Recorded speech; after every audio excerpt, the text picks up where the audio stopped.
હમણાં બેંકોમાં અને સહકારી મંડળીઓમાં પાક ધિરાણનું ચાલુ થયું છે, પરંતુ પાક ધિરાણ હજી 3 લાખ જ મળે છે.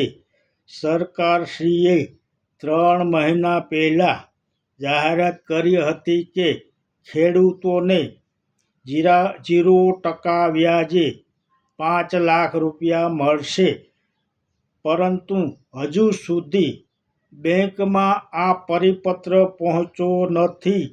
ભાજપના મંત્રીઓએ તો કહી દીધેલું કે 5 લાખ વગર વ્યાજે મળશે, પરંતુ હજી સુધી બેંકમાં પરિપત્ર પહોંચ્યો નથી. તો આ પરિપત્ર ક્યારે પહોંચશે? શું આવતા વર્ષે કામ આવશે? વિવાહનો માલ વર્ષેમાં કામ આવશે? તો દરેક ખેડૂત મિત્રો આ વિડીયો શેર કરો, સબસ્ક્રાઈબ કરો અને આ ભાજપના મંત્રીઓ સુધી પહોંચે એ રીતે આગળ વધારો. જય માતાજી.